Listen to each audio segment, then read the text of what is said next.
buenos días a todos, buenos días a todos los participantes, a los señores participantes a esta sesión de diseño estructural utilizando SAP2000. Muy buenos días a todos, muy buenos días a todos, muy buenos días. Mi nombre es Edgar Jesús Pereira Rojas, ingeniero civil de profesión, con más de 15 años de experiencia profesional en el ámbito del diseño estructural. Estamos el día de hoy, domingo 3 de diciembre del año 2017, iniciando el curso de análisis y diseño de estructuras utilizando SAP2000. Esta charla técnica que estará durando en dos partes. La primera, a partir de ahora, de las 8:30 hasta la 1 de la tarde, haciendo un receso, luego hasta las 3 para finalizar a las 9 de la noche. Entonces vamos a dividir en dos etapas esta charla técnica, en la que vamos a poder discutir, vamos a poder ver algunos aspectos básicos de los criterios de estructuración, predimensionamiento, análisis de estructuras y diseño, utilizando la herramienta de análisis y diseño estructural SAP2000 en esta oportunidad. Básicamente haciendo uso de los diferentes códigos de diseño, tales como la norma E030, que es la norma de diseño sísmico resistente, la norma E060, que es la norma de diseño de concreto armado, y la norma E020, que es la norma de cargas, que utilizaremos para tener referencia breve en relación a algunos aspectos que iremos incluyendo dentro del diseño y que será procesada a través de un software como el que estamos en esta oportunidad utilizando para realizar dicho análisis y diseño, utilizando el SAP2000.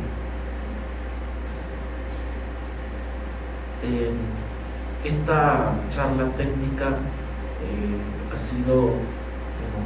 promovida, ha sido propiciada por la consultora de ingeniería TQI, a quien le agradezco darme la oportunidad de poder dictar esta charla. Es bastante interesante, con bastante aplicación al desarrollo y al trabajo profesional en ingeniería civil,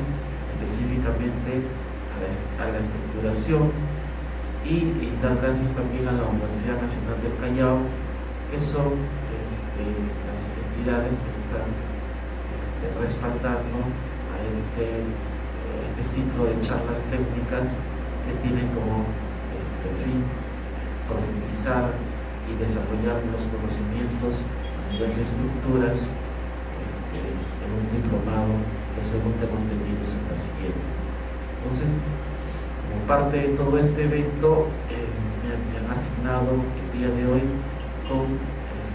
ver temas básicos, desde los temas más fundamentales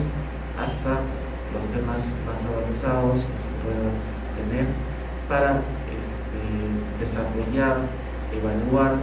y diseñar estructuras de concreto armado, teniendo en cuenta los diferentes tipos de estructuras, haciendo uso del SAP2000 como herramienta principal en la elaboración de estos trabajos especializados. Bueno, en todo momento durante la explicación estaré agradeciendo a todos los participantes se sirvan con toda y la mayor confianza de poderme interrumpir si es que fuera necesario para responder alguna pregunta, alguna consulta o algo que no haya quedado claro. Con todo gusto pasaré a responder las preguntas con la finalidad de poder aclarar aspectos básicos o aspectos de elaboración del trabajo y con toda la confianza poderles yo darles la respuesta que requieran a fin de poder aclarar sus preguntas, sus incógnitas o las aclaraciones que crean conveniente. Entonces, gustoso de poder responder las preguntas a todos los presentes y a todos los participantes que están vía online o a la concurrencia aquí presente. De igual manera, a todos con toda la misma confianza, sírvanse en cualquier momento remitirme o hacerme la pregunta respectiva. Con todos estos alcances, con todas estas con toda esta parte del trabajo que vamos a ir desarrollando durante todas estas horas, entonces creo yo queremos llevar bien esta parte de la charla con la finalidad de que todos los aspectos queden claros y todos los procedimientos que se lleven también puedan estar al alcance y puedan ser entendidos por cada uno de ustedes. Entonces, si no hay más, si hubiera alguna pregunta, si hubiera alguna consulta hasta ahorita, me lo pueden hacer, con gusto yo resuelvo, contesto y bueno, espero unos minutos para que pueda a ver si hay preguntas, hay alguna. Si no, entonces pasaría directamente ya a hablar sobre aspectos básicos en relación a las estructuras de concreto armado en términos generales.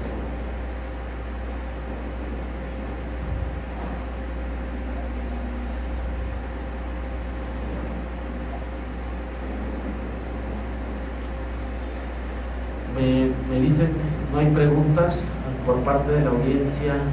que está llevando el curso online. No hay preguntas, no hay ninguna. Bueno, por parte de los presentes tampoco. Bueno, entonces vamos viendo con el inicio de la exposición para el día de hoy en relación a los criterios de estructuración.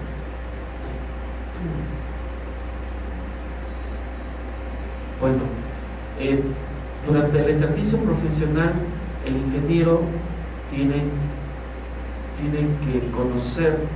los sistemas estructurales básicos para poderlos identificar, para poderlos conocer y utilizar las bondades que tienen cada uno de estos sistemas para poderlos aprovechar al máximo, teniendo en cuenta la geometría de la distribución de dichos elementos, teniendo en cuenta los materiales predominantes en la zona que pueden ser utilizados, teniendo en cuenta la configuración estructural en función a las dimensiones del terreno y en función a la magnitud del proyecto. Entonces, teniendo en cuenta esto y teniendo en cuenta además los códigos de diseño, debemos elegir un sistema estructural el cual será el más idóneo para poder recibir o para poder asumir una responsabilidad estructural, la misma que deberá ser cabalmente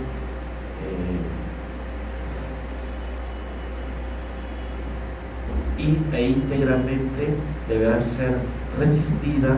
por la estructura a diseñar, teniendo en cuenta los factores de solidificación, teniendo en cuenta los factores externos, teniendo en cuenta básicamente también las condiciones in situ. Para ello deberemos contar con un buen informe de mecánica de suelos que nos permita conocer las principales características de resistencia y de consistencia, y además de identificación del tipo de suelo en donde cimentaremos la edificación que estaremos proyectando. Entonces, son aspectos importantes que en el inicio de un proyecto un ingeniero estructural debe tener en cuenta. Los aspectos básicos externos, los aspectos de ubicación, los códigos de diseño, los materiales predominantes que se utilizarán para construir estos elementos estructurales y la geometría del proyecto. Al hablar de geometría del proyecto, estaría teniendo en cuenta todo el diseño arquitectónico a nivel de plantas, cortes y algunas elevaciones que nos permitan tener alguna idea de manera referencial a nivel de bosquejo de una arquitectura, si bien es cierto no terminada al 100%, pero sí con bocetos que nos permitan darnos cuenta qué solicitudes podremos considerar para el diseño estructural y para posteriormente asignar la configuración estructural más idónea para este proyecto. Entonces, aquí hay un trabajo mancomunado de básicamente de diálogo y de acuerdos entre la parte de arquitectura y la parte de ingeniería, para poder ubicar las columnas, poder ubicar los muros, para ubicar las losas, que son los elementos que tendrán la responsabilidad de asumir la solicitud de cargas, las solicitaciones distintas de diferente naturaleza que consideraremos y que cada uno de nosotros tenemos bien claro, teniendo en cuenta que tenemos cargas de gravedad en las que priman básicamente las cargas muertas y las cargas vivas de diseño, que están bien definidas en el Reglamento Nacional de Edificaciones, específicamente en la norma SB20, en donde tenemos para cada tipo de uso un valor establecido de carga viva. Además, también contamos con las consideraciones en las que debemos incorporar, además de las cargas de gravedad, debemos incorporar las cargas sísmicas, las mismas que deberán ser consideradas para el diseño estructural,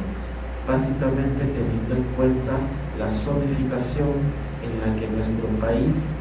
si se trata de diseñar en nuestro país, teniendo en cuenta la zonificación sísmica que está en la actualidad dividida mediante zonas en nuestro país para identificar los diferentes niveles de sismicidad por zonas.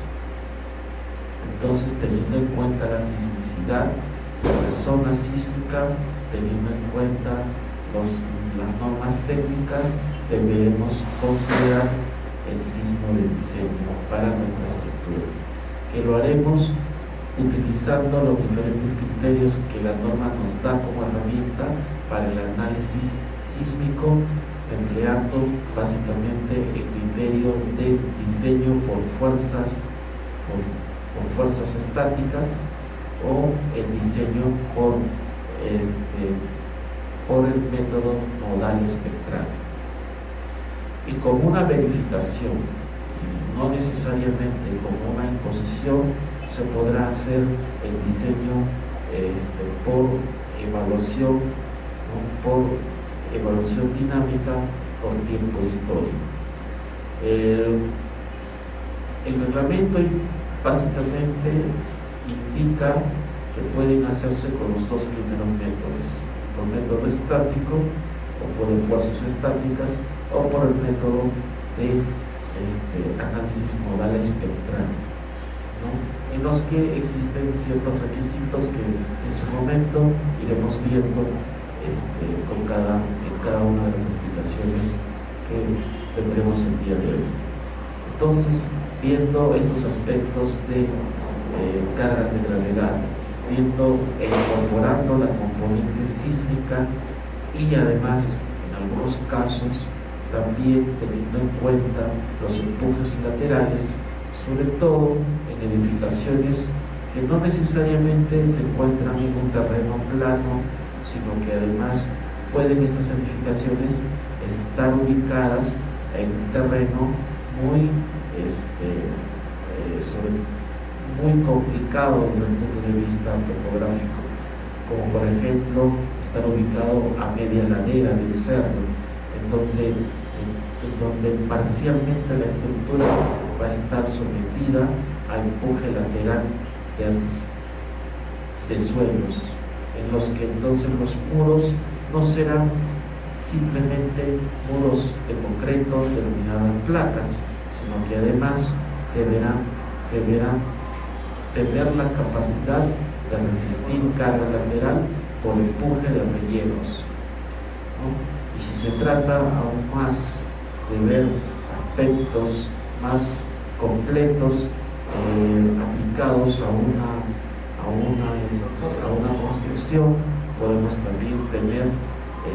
incluyendo efectos de empuje hidrostático, cuando se tiene, por ejemplo, piscinas, reservorios, tanques elevados o cisternas. También se deberá considerar dentro de la estructuración esta influencia por parte del empuje hidrostático propiciado por el agua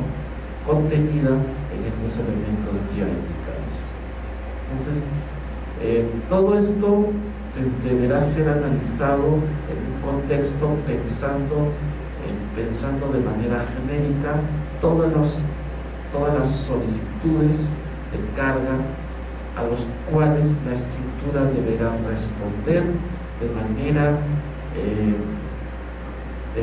adecuada para controlar básicamente fuerzas, para controlar esfuerzos y por sobre todo controlar deflexión, controlar desplazamientos,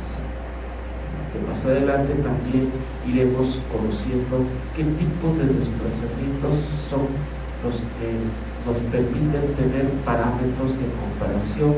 y a los cuales la norma nos da como información parámetros de desplazamientos máximos permisibles, con los cuales nosotros podemos comparar nuestros desplazamientos calculados y compararlos con los de la norma a fin de poder controlarlos y que queden establecidos dentro del margen de la tolerancia respectiva que la norma acepta como valor referencial. Entonces, eso también iremos viendo progresivamente y de manera también final iremos haciendo el diseño concreto armado, teniendo en cuenta los aspectos del reforzamiento con acero de refuerzo, en donde se utilizará el acero de refuerzo A615, es un acero de refuerzo corrugado, el mismo que se utiliza de manera común en todas las obras de construcción. El acero corrugado de construcción A615 con esfuerzo de fluencia 4.200 kilos por centímetro cuadrado será el acero de refuerzo que utilizaremos para diseñar la armadura y el refuerzo de todos estos elementos de concreto que emplearemos para la estructura a diseñar. Entonces, en este aspecto es justamente este aspecto el que de alguna manera nos permite tener una mejor claridad en la idea del diseño, e iremos también teniendo en cuenta el aporte que los materiales propician en este tema del diseño estructural. El aporte es muy importante por parte de los materiales, y para ello deberemos conocer las propiedades básicas que los materiales tienen para poderlos incluir en el análisis y el diseño estructural. Propiedades importantes, por ejemplo, tales como el peso volumétrico del material, el módulo de elasticidad del material, el coeficiente de Poisson, el coeficiente de dilatación térmica, la resistencia por corte, etcétera, etcétera, teniendo como consideración entonces el módulo de corte. Entonces, estas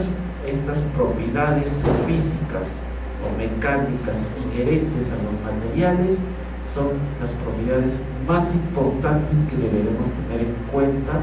y que deberemos utilizar para incluirlos en el diseño estructural como parte de las características que incorporaremos en el programa, para elegir o utilizar tal o cual material que emplearemos. En el caso específico de esta charla, emplearemos básicamente un concreto de resistencia a la compresión F'C 280 kilos por centímetro cuadrado. Ese es el concreto que utilizaremos, y eventualmente, si hay necesidad de implementar esta resistencia, lo haremos haciendo los cambios respectivos en el modelo, donde estaremos haciendo la simulación respectiva a nivel de cargas de gravedad y a nivel de componentes sísmicos. Entonces, todos estos aspectos iremos progresivamente detallando. Lo estoy en estos momentos desarrollando a nivel de resumen introductorio, para que ustedes puedan ir viendo la magnitud de la charla de hoy y los objetivos que tendremos, que son evidentes a partir de esta explicación, donde empezaremos a ver cada uno de estos aspectos que estamos indicando en esta primera parte. Entonces, al final tendremos una estructura capaz de poder resistir cargas impuestas, ¿no? Las mismas que generarán esfuerzos internos y desplazamientos. Estos esfuerzos internos serán medidos, serán evaluados en términos de cargas axiales, momentos vectores, fuerzas cortantes, momentos de torsión, etcétera, etcétera. Entonces, todas estas fuerzas internas que se presentan en el interior de la estructura, que sea de la columna, de la viga, del muro, etcétera, etcétera, son producto de la aplicación de las cargas externas, que son las solicitudes de carga. Estas fuerzas internas que aparecen en los elementos estructurales son inducidas por las cargas aplicadas a las cargas externas. No habría fuerzas internas en elementos estructurales si simplemente dejaran de existir las solicitudes de cargas. Entonces, estos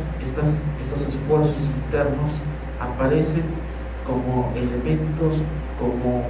situaciones inducidas por las cargas externas que las vamos a ir también estudiando, y que para estudiar estas solicitudes externas y cómo se transmiten a través de los elementos estructurales, y cómo los elementos estructurales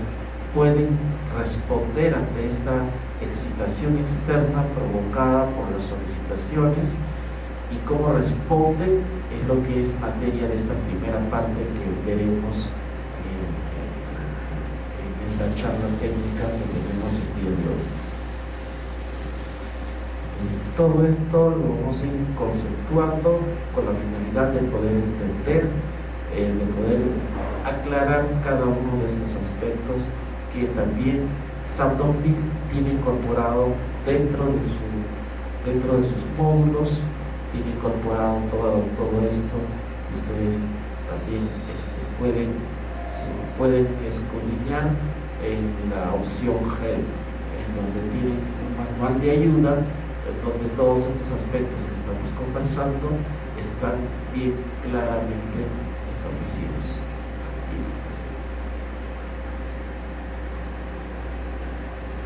Bueno, hasta esta etapa, teniendo en cuenta lo que se ha dicho, si hubiera preguntas, con gusto para poderlas resolver, si no, para poder continuar. Si hubiera alguna pregunta, alguna inquietud, podríamos continuar. A ver, unos segundos para que puedan hacerme una ronda de respuestas, una ronda de preguntas, perdón, para poder responder.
No hay pregunta por parte de los señores que están en línea. No hay ninguna pregunta, no hay ninguna inquietud que puedan formular, ¿no?, para poder pasar a contestar las preguntas. Es importante que cada uno de ustedes pueda preguntar para poder también de alguna manera tener una mayor aclaración que puede servir también